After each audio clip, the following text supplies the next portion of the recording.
The layers of duplicity and shallowness. This is a new low. Ever-evolving soap opera, that is, of course, what's happening over at Royal Lodge. Harry and Meghan torched what little was left of their relationship with the royal family and what little was left, frankly, of their own reputation. Lie low, keep quiet. It's not something that she does readily. You seem to have a lack of empathy for Harry here, and you're saying that I've got zero empathy. You're saying he's trashing the royal family. Yeah. It's a Shakespearean example of how hereditary privilege magnifies both honour and disgrace. Prince Harry's been caught on camera in a state that's raising serious questions about his marriage and his judgment.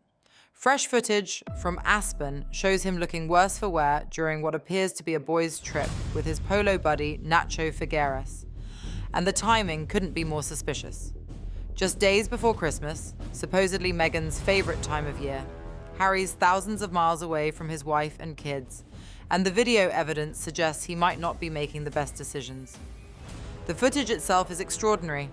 Harry appears bleary-eyed and disconnected, sparking immediate speculation about what exactly he'd been up to on those Colorado slopes. This comes at a time when their marriage is already under intense scrutiny, making his choice to appear in this condition on camera even more puzzling. Meanwhile, Meghan's response was swift but unconvincing. A two-word Instagram story that seemed more like damage control than genuine affection. The contrast with William and Catherine couldn't be starker. While the Prince and Princess of Wales released a beautiful family Christmas card showing unity and warmth, Harry's choosing to party with friends rather than be with his family during the holiday season. It's a visual that speaks volumes about where his priorities might lie. Tom Sykes from The Royalist has been following this closely, and his analysis is revealing. The video shows Harry looking particularly rough around the edges, and given California's relaxed attitude towards certain substances, questions are naturally being raised. Harry's been remarkably open about his drug use in the past, not just in his memoir where he admitted to cocaine and magic mushrooms, but in interviews where he's actually promoted drug use as beneficial for mental health. Remember that interview with Gabor Mate? Harry compared drugs to windscreen wipers for his mind, pushing what many consider an irresponsible message for someone who claims to champion mental health. The medical community widely acknowledges that heavy cannabis use can trigger psychosis, yet here's Harry seemingly endorsing recreational drug use as some kind of therapeutic breakthrough. This isn't Harry's first questionable appearance lately either. At that Kardashian party, he looked similarly out of it, practically nuzzling Kris Jenner's chest in photos that mysteriously disappeared from social media shortly after. The pattern is becoming hard to ignore. Harry appears disconnected and worse for wear whenever he's out without Meghan, yet paradoxically seems more relaxed and genuinely happy. The body language experts have noticed something interesting about Harry with Nacho versus Harry with Meghan. There's a lightness, a genuine ease when he's with his polo friends that simply doesn't exist in his public appearances with his wife. It's the kind of natural chemistry you can't fake, and it raises uncomfortable questions about where Harry truly feels at home. The timing of this Aspen trip is particularly telling. Christmas is supposedly sacred family time for Meghan, yet Harry's chosen to spend the lead up to the holidays on a lads trip instead. It's the kind of decision that would raise eyebrows in any marriage, let alone one already facing constant speculation about its stability. Meanwhile, their business strategy continues to baffle industry insiders. In just 1 week, while Harry's away partying, they've announced 2 new film projects, despite their first announced project, Meet Me at the Lake, still being nowhere near production after 2 years. It's as if they're throwing announcements at the wall, hoping something sticks, rather than following any coherent strategy. Their Netflix deal remains a mystery. The Polo documentary barely registered on the platform's charts, even with Harry's involvement. Industry sources suggest the only thing keeping Netflix interested might be the promise of a Diana-related project, something juicy enough to justify maintaining a relationship that's been, frankly, unproductive. The contradiction at the heart of their brand becomes more glaring by the day. They released a statement supporting Australia's social media ban for children, claiming tech companies are run by evil men farming children's brains. Yet on the very same day, Meghan's promoting her new documentary featuring young girls on Instagram. The hypocrisy is staggering. This is full disgrace and pretty much unprecedented as far as we can see. Prince Harry mauls his own brother, accuses his father, the new king, of being a liar, even has a dig at his late great-grandmother, the Queen. So, I mean, this is a much bigger problem than I think people have realised. The affairs of the royal family tells you that we are living in quite bizarre times. She needs to let this one play out, and she needs to quietly get on with whatever work she may have left. Harry seems genuinely opposed to social media, viewing it as a corrupting force. Meghan, on the other hand, treats it as her primary marketing tool, boasting millions of followers she actively engages. They're pulling in opposite directions, and it shows in their confused messaging. This confusion extends to their production company. They've never actually made a scripted drama or film, yet keep announcing projects as if they're seasoned producers. Making good television is incredibly difficult, and success usually goes to people with actual experience in the industry. Harry and Meghan seem to think their names alone will guarantee success, but the numbers tell a different story.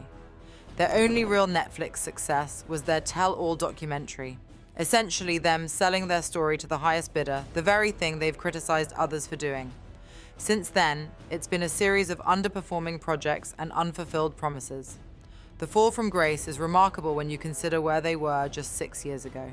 They had the potential to revolutionize the monarchy, to bring fresh perspectives and genuine change.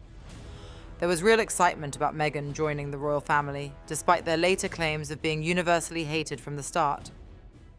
Instead of building on that potential, they've ended up hawking jam on Instagram and struggling to get projects off the ground. It's an astonishing miscalculation of their own brand value and public appeal. The recent Thomas Markle situation adds another layer to this dysfunction. When Meghan's father was in the hospital following a leg amputation, her team's response was to question whether he was even telling the truth about his condition. Then came the revelation that Meghan had arranged for him to be filmed in his hospital bed, his newly amputated leg visible, just to prove he'd received her letter.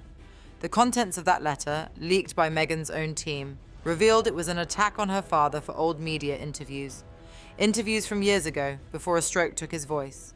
Here's a man facing life-changing surgery, hoping for reconciliation with his daughter, and instead receives a written tirade.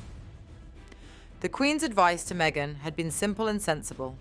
Get on a plane, visit your father, be photographed doing it, and move on. It was crisis management 101, yet Meghan refused. Now her father's facing mortality, and her team's response is to brief against him to the media.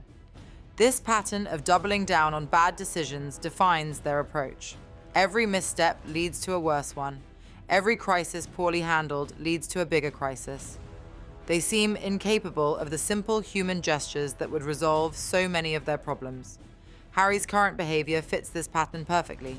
Instead of presenting a united front with his wife during a difficult time, he's off partying with friends, looking rough in public, and feeding the very speculation they claim to hate. It's self-destructive behavior from someone who should know better. The marijuana situation in California complicates things. While it's effectively legal there, Harry's public endorsement of drug use remains problematic, especially given his visa issues. The Heritage Foundation's still pursuing his immigration records precisely because of his drug admissions. Yet here he is, appearing intoxicated in public, seemingly oblivious to the consequences. The contrast with his former self is stark. The old Harry was self-deprecating, fun-loving, genuinely engaged with people. That Harry seems to emerge only when Meghan's not around, raising uncomfortable questions about their dynamic. Their brand confusion reflects deeper relationship tensions. Are they regular people seeking privacy or celebrities courting attention? Do they want to protect children from social media or use them to promote projects? The mixed messages suggest two people pulling in fundamentally different directions. Netflix executives must be wondering what they're paying for. Beyond the initial tell-all documentary, the partnerships produced nothing of significant value. The promise of Diana-related content might be the only thing preventing a complete severing of ties. Harry's Aspen appearance encapsulates everything wrong with their current approach. At a time when they need to project stability and purpose, he's giving ammunition to critics and feeding negative narratives. It's either remarkably poor judgment or a sign that he simply doesn't care anymore. The Christmas timing makes it worse.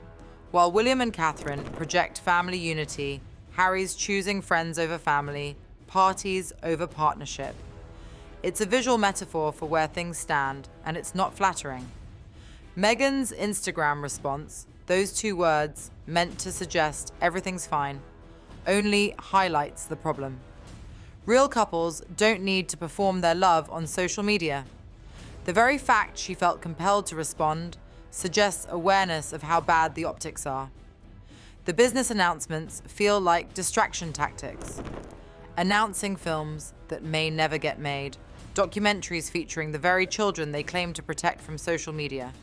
It's all noise designed to drown out the obvious questions about their relationship and relevance. 6 years ago, they had the world at their feet. The mixed-race American actress joining the royal family represented progress and possibility. Now they're reduced to separate vacations and confused business ventures, their potential squandered through poor decisions and worse execution. Harry's transformation from beloved prince to problematic celebrity is complete. The cheerful, duty-bound soldier has been replaced by someone who looks lost, disconnected from family and increasingly reliant on questionable coping mechanisms. The tragedy is how preventable it all was. Simple decisions, visiting her father, maintaining royal duties, thinking through their media strategy, could have led to completely different outcomes. Instead, each choice seems designed to maximize drama and minimize sympathy. As Harry parties in Aspen and Meghan post damage control on Instagram, the gap between their public image and private reality grows ever wider. They wanted to control their narrative, but the narrative is controlling them, and it's not a story anyone seems to want to buy anymore. The footage from Aspen may be just another embarrassing moment in a string of them, but it represents something larger. A couple pulling in different directions, a brand without coherence, and a prince who seems to have lost his way. While William and Catherine build their future as king and queen, Harry's building. What exactly? That's the question no one, least of all Harry himself, seems able to answer. That's it for today, folks. See you in the next video.